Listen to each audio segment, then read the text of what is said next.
And one of the big differences between working as a therapist versus working as a coach is if I had a client coming in with perfectionism, we would go down the rabbit hole of where did this come from? All we'd get is then a very sophisticated understanding of why you're a perfectionist. What I like about the coaching conversation is that I get to be more directive in how we're doing it differently.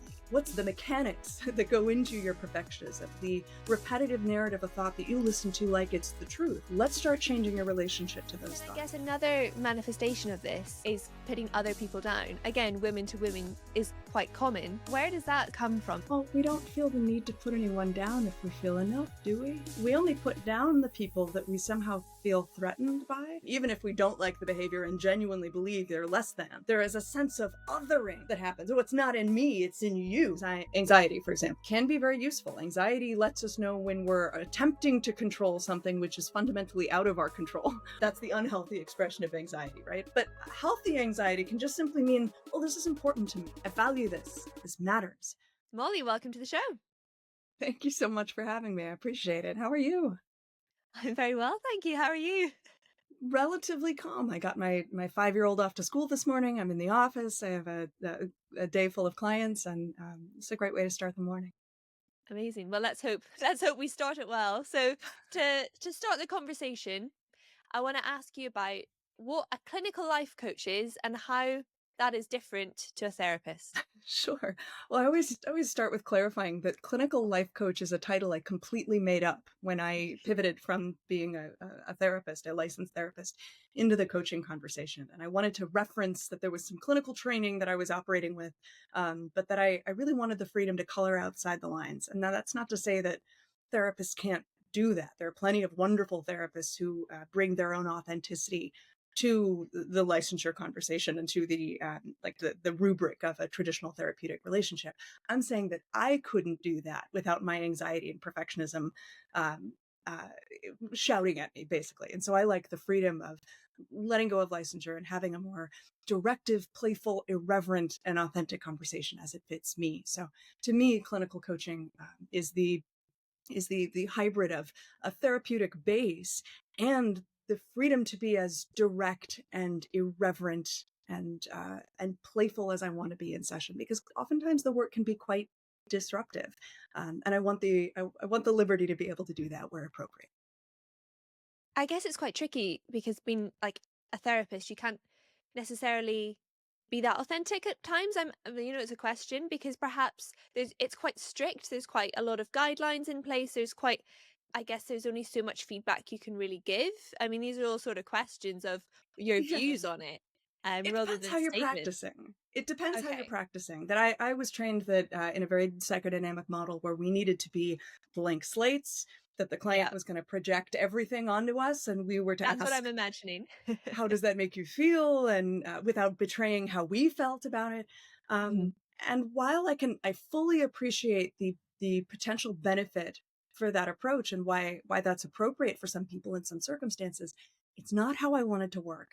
And it also wasn't what it would have been healing for me at the time. So I had a lot of clarity that the way I wanted to work was going to be useful to some, because at the very least, it would have been useful to me to have a therapist or a coach who was working that way.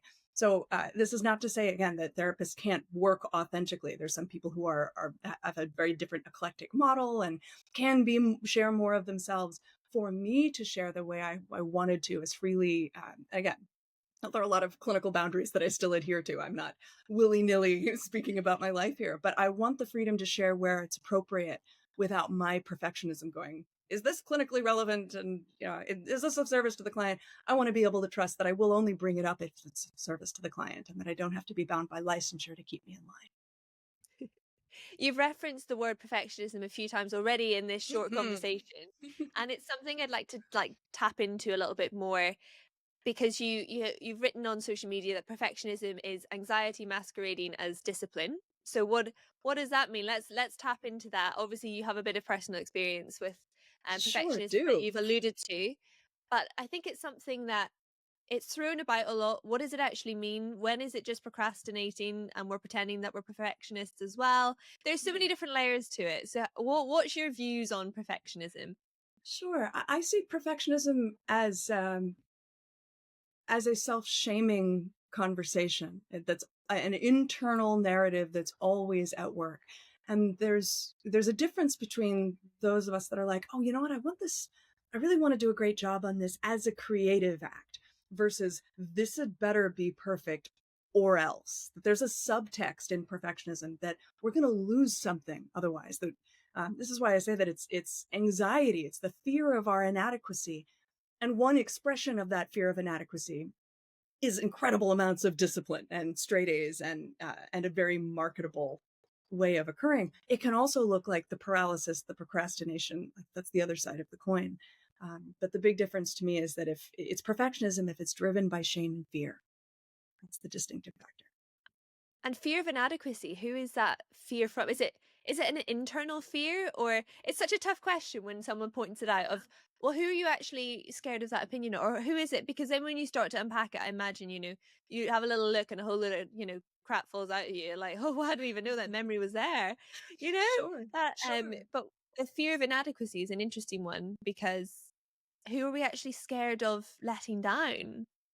Well, many of us have, as you had pointed out, the traumatic experiences, and oh, I'm performing for a father who's no longer looking in this way, or a teacher who shamed me once, and now I continue to shame myself just with that memory. That there can be these external sources that are sort of the audience, but when we break all that down, we discover that we're really the audience. That the standard and shame is really ours, that even if someone else had shamed us and we're still holding on to that, again, we are the ones replaying that narrative. We are the ones responsible for our fear of not enoughness. Not that others didn't participate in that, but that we're still waving that flag. So ultimately, the audience is us. It's our shame. That's what actually has to be healed. And one of the big differences between working as a therapist versus working as a coach is if I had a client coming in with perfectionism, we would go down the rabbit hole of where did this come from? Where did this train of thought, this belief system, who built this? All we'd get is then a very sophisticated understanding of why you're a perfectionist. What I like about the coaching conversation is that I get to be more directive in how we're doing it differently. Let's break down what's the mechanics that go into your perfectionism, the repetitive narrative of thought that you listen to like it's the truth. Let's start changing your relationship to those thoughts.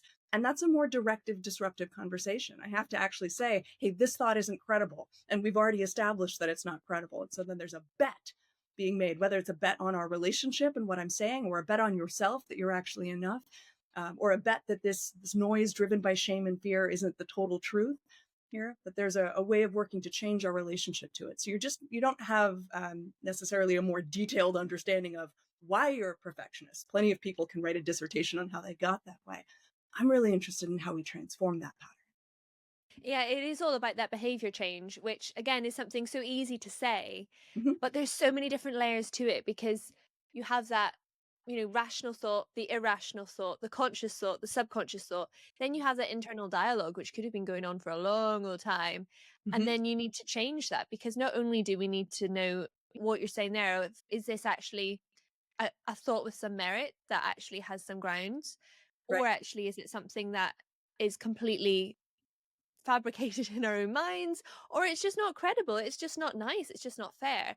But then we Mhm. can think that, but then there's actually like getting that thought through all the layers in our brain of behavior change, and depending, I guess, on how severe some people's perfectionism, if we Mhm. zoom in on perfectionism traits can be, and what they suffer from, then it's a lot of layers to get through because you need to prove that to yourself. And I think the irrational brain is such a hard thing to prove anything to because you need a lot of fact and you need a lot of different angles because it's quite clever as well because it Mhm. it it works in different ways and comes up with different scenarios and says, oh, but whoa, what if that person would think about that? So how do you approach the a rational brain? Because Yeah. there's a rational brain of, we get that, you might say, well, this isn't actually a thought that's helpful, da da da. And we go, yeah, I get that, but it doesn't just click like that, unfortunately. Absolutely not. Absolutely not. And this is a great question, because there does appear to be a logic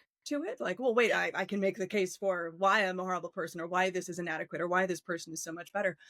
But one of the first step to getting out of prison is agreeing that you're in prison, right? We can't get out if we think we're free. So what you're describing is the process of agreeing that we're in prison, agreeing that the perfectionism isn't actually saving us from anything. It's actually causing more problems than it creates. And one of the features that I like to point out here is that the noise of our perfectionism, the noise of our shame and fear, the noise, period, however we want to classify that, is actually not saying anything original. That if we take a look at the narratives that it's reinforcing, it's you're not enough, or you're too much, or you should really tug your reins, or there's so much better, whatever it's saying, it's been saying the same thing since you're 13. There's no original script here. So when we start to recognize, oh wait, I'm never enough, oh wait, I'm always too much, we start to see there's no, forgive me, no fucking critical thinking at all to the noise of our perfectionism. And then we talk about confirmation bias, which is how we look for evidence of what we believe is true, and we completely dismiss the evidence that doesn't conveniently fit into that belief. And then we start looking for the desire to be wrong about it. Because when we have a thought like, well, I'm too much, or I'm not enough, or whatever flavor of your perfectionism is showing up, one of the other pieces of kind of loosening its credibility is realizing, wait, I don't even want to be right about this. And if I take the action to perfect myself, to airbrush this, to wait until it's perfect, I actually affirm my own inadequacy. And I want to be wrong about that. And that's a shift that can take some time. It can feel very irresponsible for people to be willing Mm. to bet against their perfectionism like that. But I think it's helpful to point out the structure of thought. This is why I say I like the mechanics of the mind rather than the content. Although the content will reveal the mechanics. When we see how often that thought comes up and how there is no intelligence to it, really, in every circumstance I'm having that thought, in every circumstance, in every comparison, I'm always less than, that's suspicious. Because if we really were thinking objectively, in some comparisons we'd be better than, some comparisons would be less than, some would be right in the middle. There'd be nuance. There'd be fluctuation in terms of the evidence we're seeing. So the fact that we only have the same evidence, just the same evidence that affirms the perfectionism, I like calling out the repetition in thought and then the lack of critical thinking there. That generally starts to move us into, oh wait, I'm in prison. Can I make a different bet here? Hmm. It's interesting the link that you've made between perfectionism and actually low self-esteem and not actually viewing ourselves as enough. Oh no, it's a Because then, solution to a self-worth issue. yeah, yeah. So it's quite an interesting stream that people would go down because then obviously, well, not maybe not obviously, but there's that line that people, I would say women, like specifically, um, as a woman, I feel like, it's something that I can identify with. If someone gives you a compliment, imagine accepting it straight out and say, "Oh, thank you so much," or or saying like, "Oh yeah, yeah, yeah, my hair does it great. You're spot on," or something like that. Or just a There's thank you where you don't have to set yourself yeah, on fire afterwards. exactly. There's that sort of uncomfortable, "Oh, okay," or someone says, "Oh, I love your coat," and you say, "Thank you, I got it on sale," or whatever. You have to justify this Mhm. outward thing, and some of it will probably just be us in our conversational skills feeling a bit awkward and feeling the silence. But then some of it, to an extent, it's that not wanting to seem confident, not wanting to seem overconfident, because then that's a line that we don't want to go to as well. So Sure. then they say, no, no, no, I couldn't possibly, Okay, but check just this out. not go Forget against wait. this. Yeah, Check this just, out yeah, though. go for it. When I'm sorry, I'm like rabid about this She's conversation. bubbling This over. feels, I am. Forgive me. I'm interrupting. I know it's rude. Um, when you talk about, because I hear this so often from clients, well, I don't want to be arrogant. Well, I don't want to be conceited. I don't want to be overly confident. And I have to kind of lean in conspiratorial and be like, babe, you think you're at risk for being arrogant?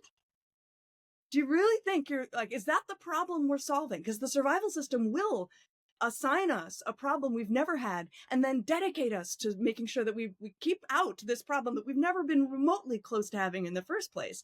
And it's always interesting that the people who people who should have imposter syndrome don't.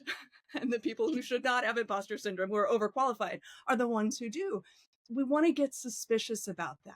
That those of us that are overcompensating with perfectionism are not at risk for being overly confident. We are at risk for making our complementer have to double down on their compliment and then take care of us while we're apologizing for I them. promise you do look nice. I promise you do look Yeah, and they're nice. like, "Look, I just wanted to say something nice. I didn't wanna have to take Yeah. care of your whole emotional system here."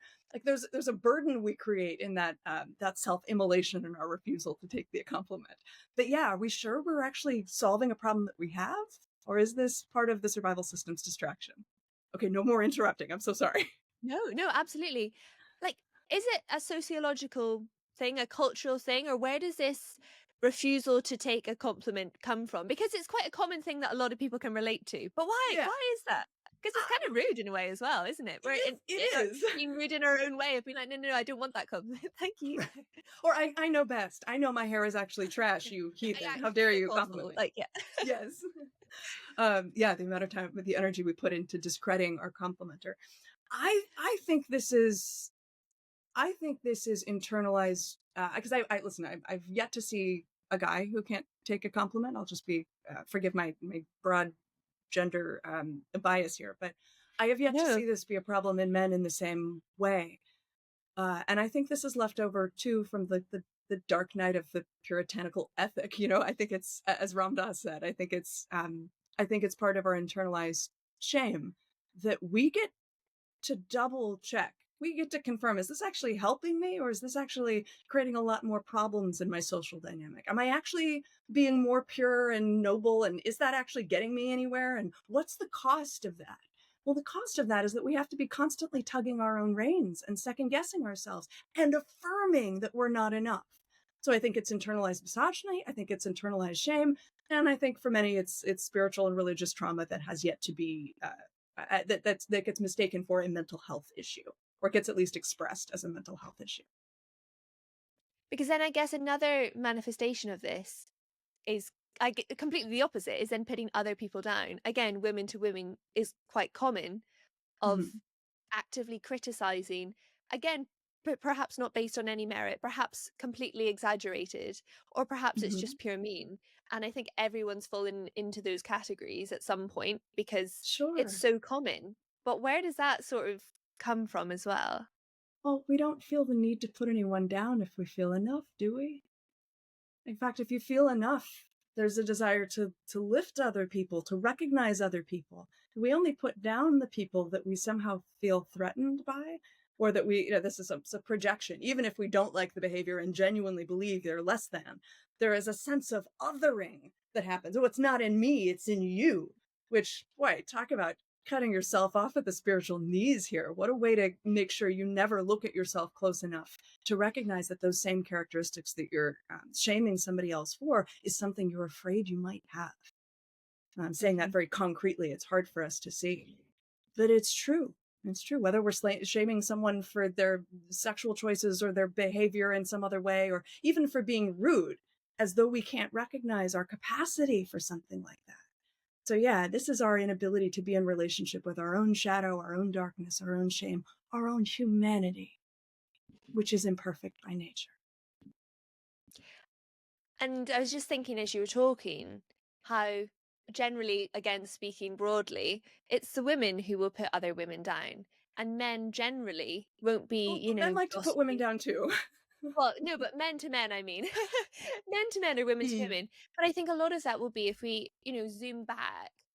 Mhm. Women, they're not going to go and beat another woman up or be, very strange if that happened. Whereas men, if they're bothered by someone, if they have a problem, they're probably going to get a bit more physical a bit more quickly, and it could escalate in that way. So it's interesting that maybe we as women maybe feel a bit more confident using that sort of turn of phrase or whatever, and put people down in that way. And in no way is it good, whether it's physical or verbal, but it's an interesting technique because you do Uh, see a lot. It's a lot more women to women, together. Female friendships can be quite difficult, whereas male friendships can often just be a bit more like, hey, let's just go out and do this thing, and it's all good. And I'm speaking broadly again, sure. but it's Okay. interesting the difference. Well, we tend to the weapons that were used on us tend to be the weapons we use on others. Oh. Women we are coerced, we are molded, we're shamed, and so we use shame. That's the weapon of choice. And this isn't just, again, I realize that not all men experience corporal punishment or physical violence and therefore resort to it, but it sort of Or tracks talking in the light broadly. of, yeah, speaking broadly, because men also experience like the emotional disconnect in those friendships, and often experienced an emotional disconnect growing up. So did we, but we also experienced the shame. So at least we have our shame. At least we'll cut with that where we can. Yeah. It's a good question to No, think about. It's a good point. it's just interesting the difference between those friendships because women's can be quite complicated as well. And there's a lot of different elements, and I think that the use of the word shame there is spot on. Because it's quite subtle as well. It's shame because it's not judgment because then we're the bad guy, but you should be shameful of your Yeah, actions and you're taking the ownership of that. I'm not judging you. I'm just saying I'm just you letting you should be know it shamed. should be a shame. And yeah, that anytime you're assigning someone shame, sorry, judgment's part of that. It's baked into the shaming dynamic. It fully is. I'm actually writing a book on. I got my first book deal this summer, and I'm writing about the difference between our thoughts and feelings, and how we mistake our thoughts for our feelings, and then the breakdown of what each of our feelings have to teach us. And in talking about, I haven't written this chapter yet, but it's on my mind because it's churning. Um, It's on what shame marinating. has exactly on what shame has to teach us, and what I keep coming up against, because this is how I coach it, is that shame isn't a feeling. Shame is a thought. Shame is the narrative that we assign to something of, this shouldn't be happening. This Hmm. dynamic shouldn't be happening. This part of me shouldn't be happening. This event shouldn't be happening. So it's our way of othering the event, the part of ourselves, the other person, that the narrative is simply, it shouldn't be this way. It puts us immediately in conflict with the very law of things. I also talk about, like, guilt is that we've made a mistake. Shame is that we are a mistake, which to me only affirms that this shouldn't be happening this way. This is a mistake in me. Are you so sure? What if the opportunity for like self-forgiveness, or not even forgiveness, because forgiveness somehow affirms that you've crossed a line or that there's been a mistake there. What if just mercy of, like, this is not a mistake. Can I include this? That doesn't mean that horrible things haven't happened to us. And that I'm not arguing that we deserve for those things to happen. But I would argue that they had to happen in order for us to become who we are. That if we Hmm. look through the events that we feel ashamed about, there's an incredible amount of learning and healing we've had to come to as a direct result of those. Are we so sure it shouldn't be happening this way? I ask that as a question. I'm a student of this stuff too, so I realize, we look at the horrors happening in the world, and I don't disagree they shouldn't be happening on one level, and on another, I have to ask, don't we have an awful lot to learn from this? And would we have learned it if it's not happening this way? Not to make this too quickly existential here. Feel free to. No, absolutely. I mean, Move on. I want to cover existential crises in a little minute. Don't worry, it's on the list. But Oh, I good. think as Okay. you were talking, the word that came to me is like showing grace, like Mm, grace to yourself. And it's just, I guess, a synonym of mercy as you used as well. But I just think it's that kindness, and grace. Oh, I love that. it's acceptance as well. It's not, it is to an extent, maybe you are turning the other cheek, and that's fine because sometimes we just got to and we got to accept it. And it's not actually worth getting into that whole argument again. And you say, right, okay, I'm sorry for what I've done. We're going to walk away. We're going to be fine. Or you're going to accept it. And I just Mhm. think that also the grace with yourself of letting go of some things and just accepting, like, oh, you know what, that was really stupid. That was really stupid, and it's Yep. okay because we're going to move on. It's that interesting turning around of the exact same situation, which I guess is completely what you will do all the time. You have the exact same situation, you're not changing it, you're not justifying it, you're just That's right. saying, well, this is what it is, let's look at it from this perspective and maybe we can make it useful, you know. That's the game. And it doesn't mean we don't change behaviors in our understanding of that, or set boundaries with people, or choose, Yeah. if this is the person is a buzzsaw you've walked into repeatedly, you're like, yeah, I'm not walking into that again. And the grace of, I had to walk into it 41 times. So the 42nd time I'm walking in another direction. That's part of the education. And with the negative side of personalities and thoughts and internal dialogue, a lot of it is actually there for quite a good reason. We do actually need some shame at some point. We do actually Mhm. need some anxiety. We do need some worries. Like a lot of these things, they haven't just come out of nowhere, and they're not like these bad guys who've just kind of got in and ruined our minds. Yeah, they're A lot very of the time they useful. can be in Mm, out of perspective. yeah, And that obviously that's a lot of the work that you will do is, inflated areas of these things. But how do we know when enough is enough? Like, where is that balance? Because then again, if we had no kind of self-awareness, then yeah. goodness me, like imagine that. Whereas with too much self-awareness, you're gonna get nothing done. But there's this like golden balance that everybody seems to be striving for, and maybe people have different levels of that balance in certain ways. We can't all be wanting to fight to lead the boardroom because we have so much confidence, but we also can't all have nothing to say and let everyone else speak, because otherwise nothing's going to happen. And we're going, I don't know if you look into like the personality types of the Meyer-Briggs one is one of the really popular ones and it's just the colors. And it's so interesting when you identify, even if you just go through like your family of, oh, what color is everybody, what's my friends, what's my work colleagues. And it's quite helpful to just understand they're actually not being a complete idiot, they just work that way. Or they're actually Mhm, just not being super shy. They just don't actually want to get into a conflict. And there's so many different ways of that. But where is that balance that we can find of using and utilizing these negative feelings? And it's not mhm. that they're always negative, because they're actually super, super important. But it is such a balance to Yeah. strike. I think this is a wonderful question. Like, how do we be in relationship with these parts of ourselves? Because I'm looking at it with my clients from the perspective of, okay, let's take anxiety, for example, which can be very useful. Anxiety lets us know when we're attempting to control something which is fundamentally out of our control. That's the unhealthy expression of anxiety, right? But healthy anxiety can just simply mean, oh, this is important to me. I value this. This matters. And so the question I'm often asking clients is, what's your relationship to the anxiety? Do you have it, or does it have you? I have my hand in my throat here because we're a hostage to anxiety. And we gauge that by like, how much mental real estate is this taking up? Like, how much noise is this creating? How much am I tracking it? It's a conversation I have with clients often of like, what are you tracking in your life? What, because someone is tracking their weight, someone else is tracking how much money they make and how much money everybody else makes. Someone else is tracking their hair. Someone else is tracking how much power they have when they walk into a room and who else has more power. So we're always tracking something. That's an anxious conversation. How loud is that tracking?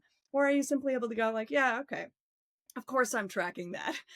Can you settle down now? I have some other work to do, and my quality of presence is more important than the thing that I think I'm tracking.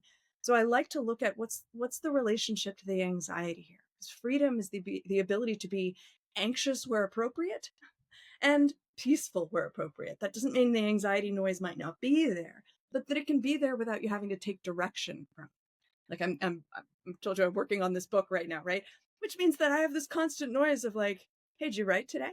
You gonna write tomorrow? When's the last time you write? Are you on track? Yeah, what's going on? Is it any good? Like all of that commentary is going. I would say my relationship with that anxiety is pretty peaceful. I have it. As evidence of the fact that I'm able to be here and have this conversation and see my clients, and I'm not at the mercy of that all the time. But if I was dominant, I would have to cancel my clients. I couldn't be as present in this conversation. And I would have to be listening to the fear of inadequacy that's like, no, you're not going to get this thing done in time. You better cancel everything and prioritize that. So, a healthy relationship with anxiety, I think, allows us to also live our lives, also allows us to have our creative thoughts, our peace, so we're not its hostage. But I think it's a good Mhm. question because we often, especially perfectionists, are like, no, no, if I'm being a good girl, I should be very anxious all the time because that makes me responsible. Which is where we get in the conversation of Yeah. like, yes, I please Which it relieve does me of for my like a short period of time, and then you sure burn out and does. it's fireworks everywhere. That's right. That's right. I'm glad you know. Yeah, because it's that positive reinforcement, which is why it's quite a difficult thing to reason with, isn't it? Because if we are anxious about, say, perfectionism, we're probably Mhm, going to be really efficient. We're going to be zoned in. We are going to be working hard. We are going to hit those deadlines. We are going to be feeling really productive. Like we are mhm. acing it and we are amazing. And the And culture then, will and applaud then, that. The culture will absolutely applaud and celebrate that, and good job, and capitalism will yeah. applaud and celebrate that. Um, and then we end up thinking, oh, I need to keep doing this in order to be good enough. This is what I mean by it. It's one of those solutions that actually affirms the inadequacy Yeah. rather than allows you to change your relationship with it, disrupt it. Yeah. It's that, oh, well, I've performed at that level before, so I can continue doing it. And it's that out person allocations of energy. Well, that's But the critical again, thinking of like it's yeah. when appropriate to the circumstance, you know? Mhm.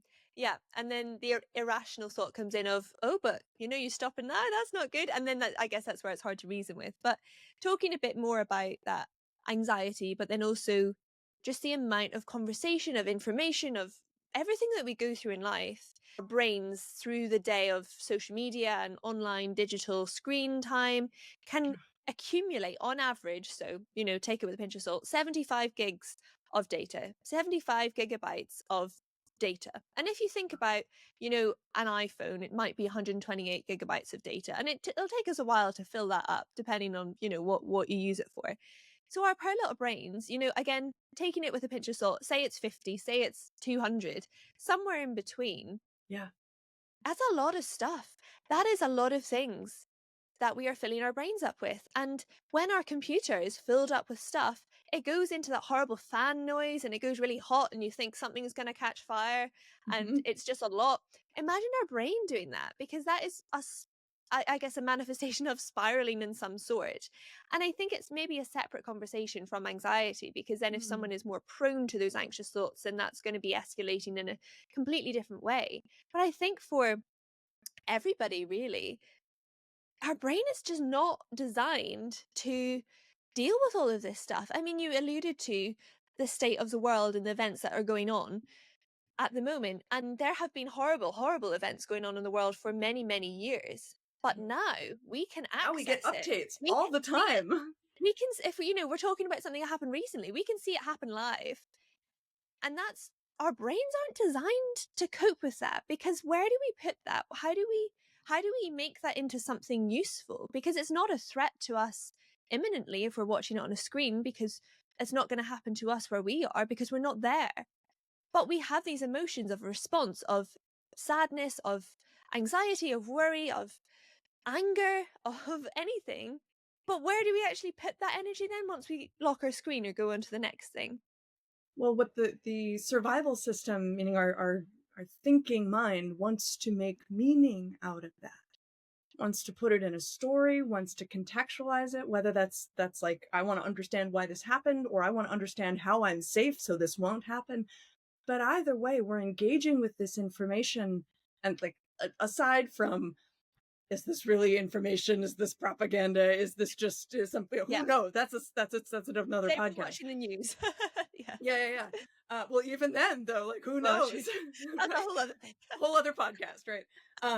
But we're so desperate to contextualize this, not even consciously, but when we keep thinking about it and what that imagery does, and how it's quite disruptive.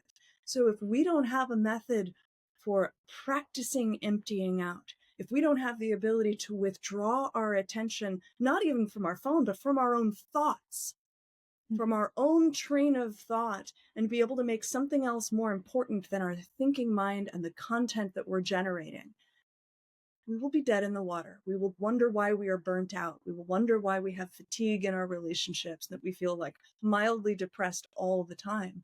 It's because the prefrontal cortex is generating too much and we're in survival. The amygdala is also pumping.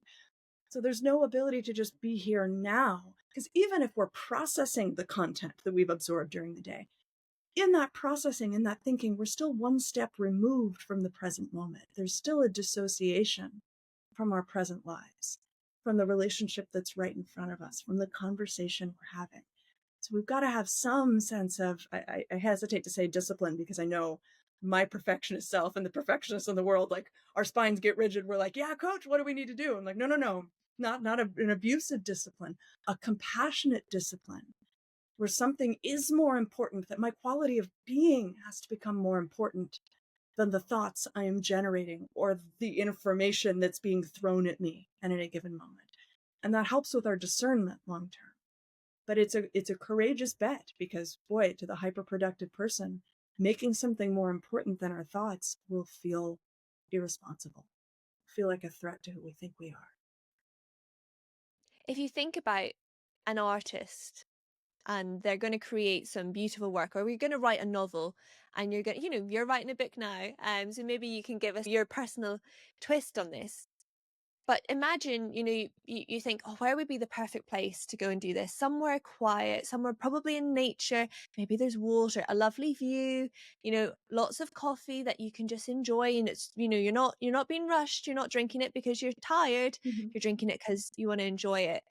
Good food, some good company. You're not thinking like Netflix on in the background, with podcast and then my alarm's going off and there's a lot of these jolting things. You're thinking of these more peaceful moments that allow that creativity. And then you think of, your classic marketing office is probably strip lighting, conference style tables, maybe we're all jointing desks. You won't have your own office. It'll be loud. There'll be lots of things going on. And, to an extent that maybe it's vibrant, it's fun. Maybe there's like a, poster on the wall that suggests that we're a fun office, but it's inside. Where does that inspiration come from? Where does that creativity come from? And it's not necessarily that we all need to just say, right, that's it. I'm going to go and sit at a lovely cabin overlooking a lake. And that's the only way that I'm going to find peace. But it's actually understanding how our brains, like what we're putting ourselves through, really, through, day-to-day life. When we have our phone next to our bed, even the alarm clock, it's so unnatural. Can you imagine our ancestors having an alarm clock to wake them up? They would be absolutely terrified. Firstly, they'd be awake way before us probably, or way after us in terms of like the circadian rhythm and the light cycles and everything that our bodies kind of sync up with. But it's just mad when we actually think about it in that way. Of no wonder we're inside between the daylight hours in winter Mhm. and we're woken up by a noise, and we have to sit under this artificial light and produce, and then we go home and we feel like a bit of a vegetable. But then your perfectionism can kick in and say, well, what about that Sure. side hustle you were going to do, or what about this, what about that? That's right. And it's that's not even an extreme example.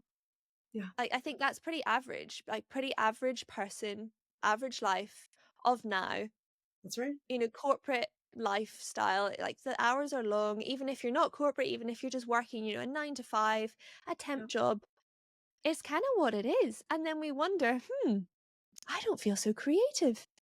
I don't It's feel not a so shock. great. Yeah. Alan Watts has this great quote, but it's something to the effect of like the only Zen you're going to find on top of the mountaintop is whatever Zen you bring up there with you. Meaning, like, I'm not sure the peaceful cabin is any more peaceful if this prefrontal cortex is running the show there as well. Yeah. And I would argue, yeah, and yes, I fully agree with everything you're saying about the pace and the and do it again tomorrow and well, what's the side hustle and then this like go um, experience, which is both internal and external at this point. It's really hard to reckon with. And I would argue you don't need to go to the cabin or the mountaintop in order to recover those moments of peace, even in the chaos of that office. Taking 3 minutes. I mean, if we took 3 minutes on this podcast to sit and breathe together, your listeners would hang up. I mean, no offense to your listeners either. I'm sure some of them might stick through, but some of them would be like, what are they doing? What a waste of time. I'm going to go do something more productive than listen to This this is silent exactly nonsense. productive. This is not productive. Right. Which I would ask, are you so sure? Are you so Mhm. sure? What part of you is telling you this is not productive? And if we were to dig into that, just to compress that conversation a little bit, it's our shame and fear that tells us it's not productive. So I would have to ask, are you so sure that your shame and fear are a credible source here? Source of information. And Mhm. I wonder what we rob ourselves of by insisting that it's not productive. A little curiosity here. My logic is not stronger than our shame and fear. Like I can't logic my way into getting myself to sit down. But my courage, which is of the heart, not of the logic. It's not mental a mental skill here. My courage, my willingness to bet on my quality of being more valuable than my quality of doing. That can get me to sit for 3 minutes.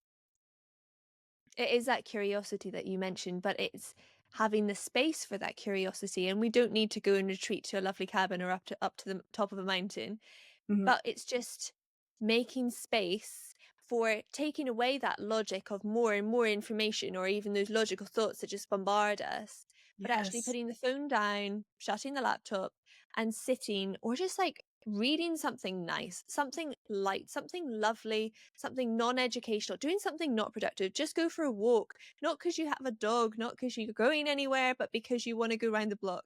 And if it's raining, you know what? Put a jacket on. It's Yeah. fine. And it is just, I think, those little bits. And then you probably will come back and you go, I feel so much more human, which is so bizarre in the age of everything that we have, that you can go outside and get a little bit of rain on your cheek and your hair's gone a bit frizzy and you think, I feel like this is where I'm supposed to be. That's right. Does wonders for your brain chemistry, does wonder for our hormones, and wonders to kind of get the survival system to just change gears, settle down, move to the back burner a bit. I love what you're Yeah. saying. It's inspiring. I feel like we've just kind of gone to a bit of a peaceful moment, and I'm going to ram us back Do in it. with I'm here. existential crisis.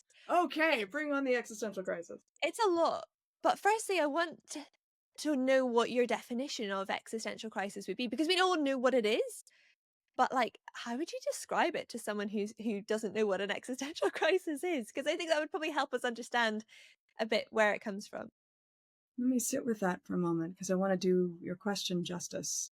Um, I don't get many people asking me about the existential. It's my favorite conversation to I have. just But think I it's so want to. fascinating. I agree. To me, the existential crisis is one that brings our mortality into front and center, where we're looking at, oh, wait a second, I'm a human being in the meat suit, and you're a human. How did you get into that one? How come I'm in this one? How long am I going to be in this one? How separate are we? And those kinds of larger questions about what makes us different and where we came from. How did I get in here? How did you get into that one? Again, these are playful questions that the late Gnostic intermediary Ramdas talked about a lot. And our sense of somebody training. We move into our being trained to be someone, because that's how we get love. You can only love a somebody. You can't love a nobody. And all the qualities and characteristics we make important in our being somebody. To me, the existential crisis is when all of that gets called into question. When our mortality comes front and center, when our sense of who we thought we were starts to turn to ash right in front of us, when the way we had been operating, the priorities we had been holding dear, suddenly there's a figure ground reversal where the background, like the space around everything, becomes so much more vivid and as important as what was in the foreground. Mhm. Is that speaking to your question? How do you define an existential crisis?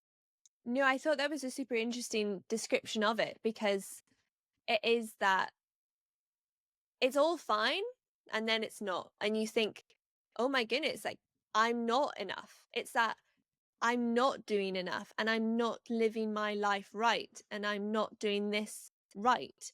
And it's a Mm, strange one because not like it can be something very personal to us. It can be something that we would read on the news. It can be something that makes us think, oh, that comparison, I think, is a huge element of it as well. And I think that there's different levels of it, because there can be someone, one of your loved ones die, or you get diagnosed with some illness, or it can be something really personal to you. mhm. And then suddenly it's a very personal existential crisis of, I need to do this because actually I'm not going to be living for that long. And it can be really positive in that Yeah. sense, or it can be that linking into the bombardment of social media. If we zoom into that, of there's so many people living so many lives. There are women who are bossing it in a career living in New York City. There are people who are film stars. There are people who have their own farm. There's people who have like 10 kids and sew their own clothes, and they all look so happy, and I want to be all of them. And I can't be any of them because I'm in the middle of it, and I can't be any of them because I'm not doing anything, because I'm scared, because I want to be all of these people, and time is ticking. And I think that's probably something that people relate to a lot on that lower level, rather than the heightened level of the existential crisis, which can often actually come later in life. And I guess that's why people call it the Mm. midlife crisis. So I Oh, think so there's you're different layers of describing. it. So it sounds like you're describing an experience of, whoa, I'm not living in my values.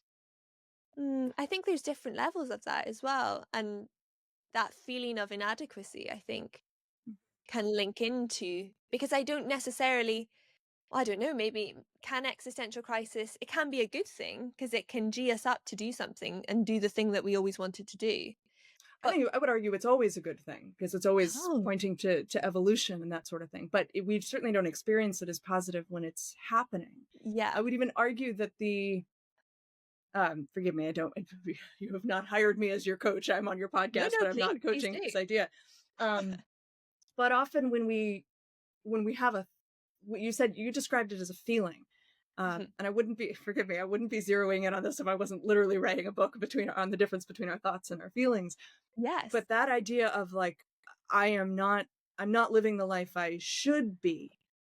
I'd be really curious about, is that a thought or is that a feeling? So how would you define the difference between a thought and a feeling?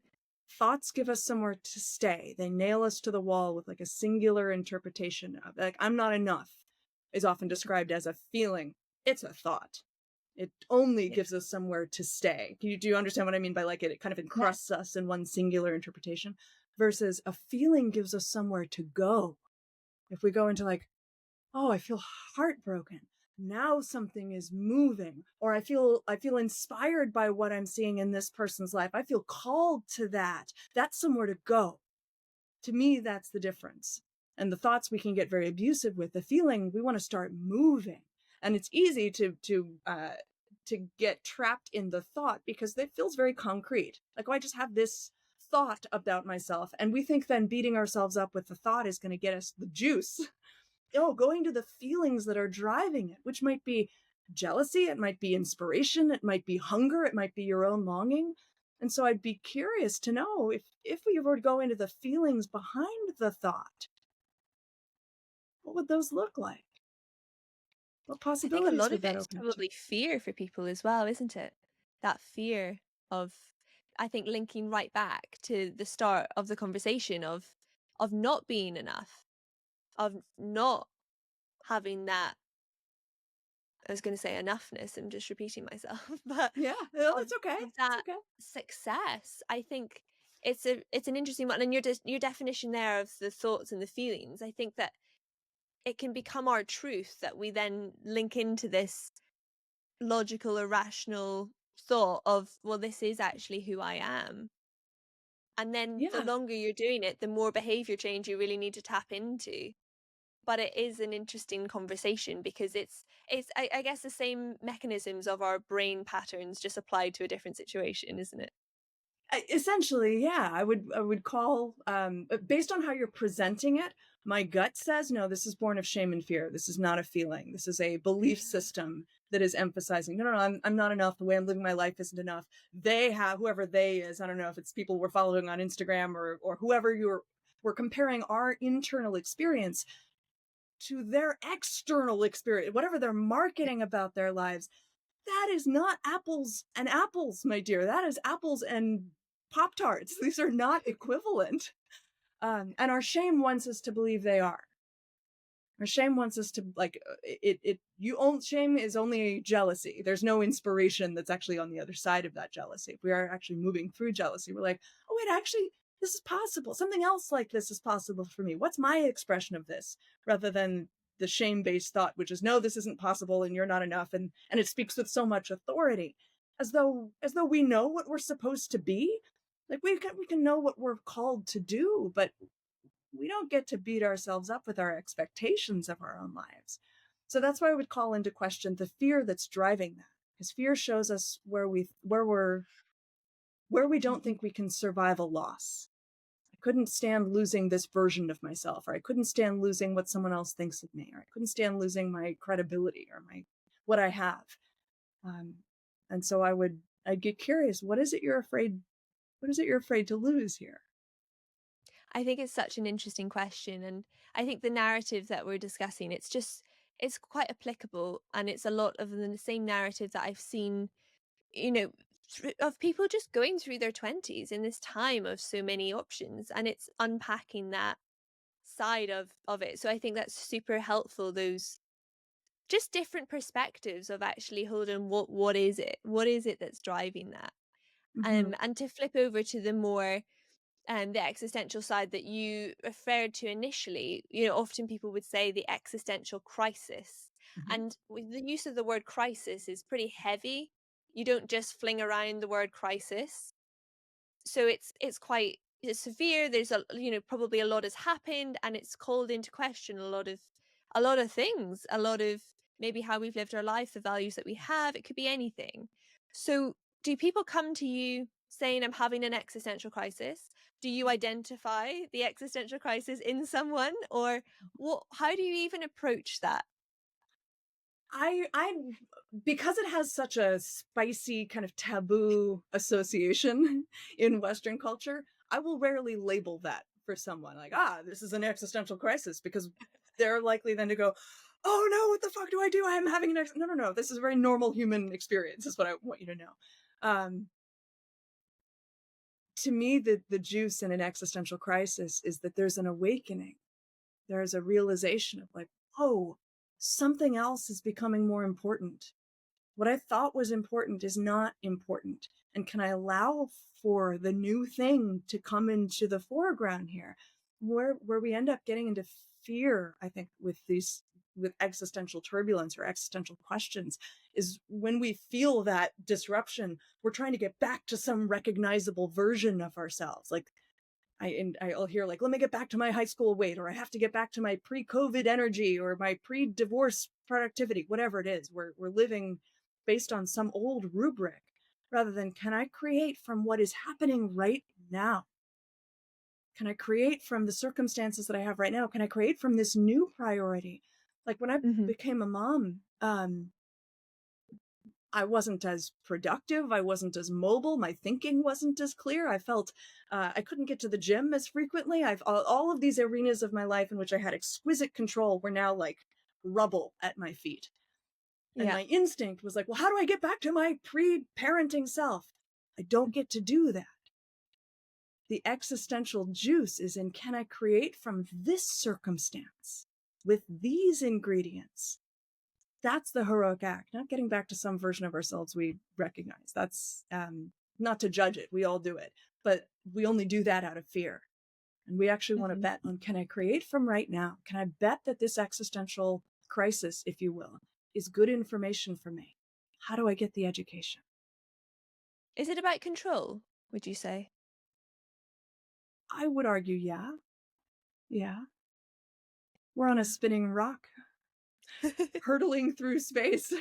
We want to cling to whatever we can control. And And the I guess human the experience is highly uncertainty anxious.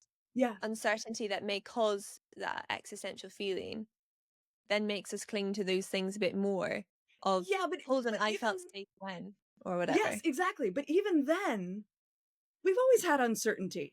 Yeah. Tell me a time And when you always haven't will. had uncertainty, and always will. Yeah, it's baked into the thing, as impermanence is baked into the thing. So rather than trying to get control and avoid uncertainty, how about we cultivate a relationship with uncertainty to start to discover, maybe this isn't as dangerous as I thought. Maybe I can work and create with this, which is brave for us, for creatures who like regularity and consistency and the illusion of control. But we got to get curious why we're addicted to this thing we've never had in the first place. We might have had a good hypothesis or a bet that we were right about. That is not certainty. And we've never had it. And my argument is that is good news. Because it means we don't have to put all this energy into trying to get it. What if we can create moment by moment? So how do we get to know ourselves then? How is this nature nurture balance of, it's because of our upbringing, it's because of our friendships, it's because of what we engage with online, it's because of the situations that we're in, what we have done, what we haven't done, the guilt we carry, the shame we carry, the guilt we don't carry, the shame we don't carry. Mm-hmm. Where, who actually are we? How do we find out who we are? Because I think a lot of that overwhelm can come from that realization of, who am I? This is such an important question, especially on the advent of like all of the therapy speak being in the zeitgeist. It's in the conversation. And my thought here is that we continue to ask that question, but can we stop obsessing about getting our answer? Can we, rather than who am I, and let me tell you the 50 things that I am so I can stand there, because by the way, tomorrow it's going to be a different 50 things, or by the time you reach your existential crisis, all those 50 things have to go in the fire in service of seeing what else is there. So rather than asking that question, who am I, and answering it, can we ask that question and stay in the inquiry? Can we ask that question and sit in some silence with it? Can we ask that question and notice what comes up and have a sense of humor about who we think we are? Today, I think I'm Mollie Birney, clinical life coach and wife and mother and uh, uh, private practice owner. I don't know what happens tomorrow. I'm hoping that those are the same categories that I get to work in, but I don't get to know that. My job is to, if I wake up tomorrow a gardener and I get to create with that, okay, there's my existential crisis. I get to work with that. But can I be more agile, more mobile, less less adhering to the authority of my fear and shame? Because only my fear and shame need an answer to that question of knowing who I am, so I can keep my answer compact there. Rather than, can I just be in service of whatever's lawfully unfolding here? Which is really a spiritual conversation. Now we're treading into spiritual territory. I think when we write the list of who I am or who I want to be, we write it with, using a colon. I Mhm. am, and then bullet point it. But actually it's a question of who am I? Question mark. I'm a good friend? Question mark. I'm productive? Question mark. I'm tired? Question mark. And it can Yeah. go through all of these things. But when we write it as I am successful and I am this and I am a teacher and I will always be a teacher, because when I don't have that, then I have to score it off my list, and if I score something off my list, then that means I've failed at it. And Well, again, yes. rationally, Yes. not really. Probably a lot of things that have gone into it, but it is just going back to that. If you define it as this is who I am, anything out Mhm. with that or anything that changes can really mess with our brains because it's that control.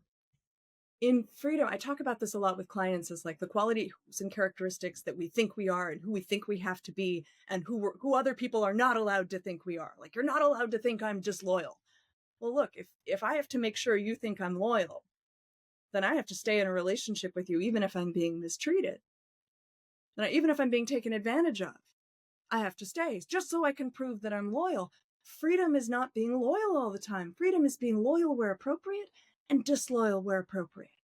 It's being a mom where appropriate and being a child where appropriate. It is actually painting with all the colors in our human curriculum, including our aggression, our heartbreak, our generosity, our withholding. We want all qualities and characteristics. So as soon as we limit it to, I am these things, boy, we cut ourselves off from a bunch of other things. As soon as you say, I am humble, then you can't stand for yourself in a moment when you need to stand for yourself, or you're risking, not being fucking humble. No, you want the ability to be humble in the right moment and completely directly confident, even at the risk of being mistaken for arrogance. Because if you have confidence and humility, someone can mistake you for arrogance and it won't break your heart. Someone misunderstanding you. Like, yep, I can see why you, in your shame, thought that looked like arrogance. So freedom is the ability to paint with all qualities and characteristics. But I love this, what you're pointing out about the question mark rather than the colon, because it's like, well, can I really stand here?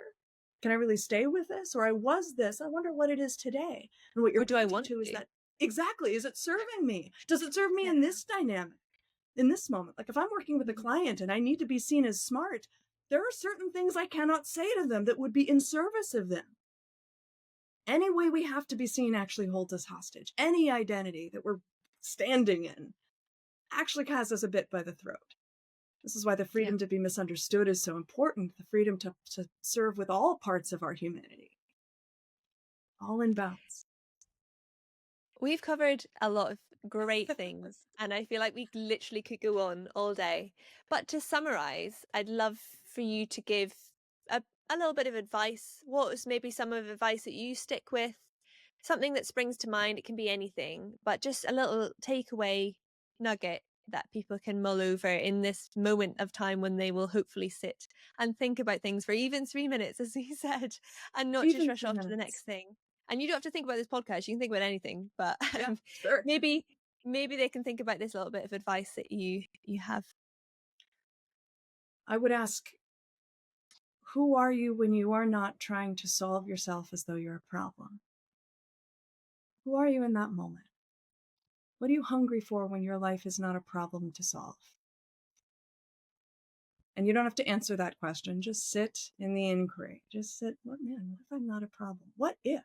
And then notice the 45 voices in your head that start to argue for why you're a problem. Get curious about that, because you wouldn't choose to sit in a moment of contemplation with that question and then argue against the question. That's not happening with your permission. That's not free will. That's what the survival system sounds like when it has the mic, when it hijacks us. Don't beat yourself up if that noise comes up. Like it certainly does and did for me too. And our job is to just notice it. Oh, I'm wanting to sit, and it's a struggle to sit. How curious. Yeah, taking a little bit of time out and just thinking it over. And Molly, if people want to work with you, read your work, read your new book, when is your book coming out? Where should Sure. people go? You can find me at molliebirney.com. That's MOLLIEBIRNEY. At Mollie Birney on Instagram if you want those kind of daily wisdom snacks. I'm also on Substack. That's a new addition. And yeah, my book is supposed to be out in 2027, so which doesn't even feel real. It's miles down the line. Amazing. But I'm sure excited about it. And if you're interested in working with me, you can find me through my website. I also have the Freedom course is available on there, which is I was explaining to Emily earlier, kind of a fire hose of coaching. So if you're looking for a lot of bang for your buck, that's a good option too. That's the place to go. Amazing. I'll link those below so people can check those out. And thank you so much, Molly. I've really enjoyed our conversation. We covered a lot, and I just think, yeah, so much good stuff. So thank you so much for your time. My pleasure. Thank you for having me.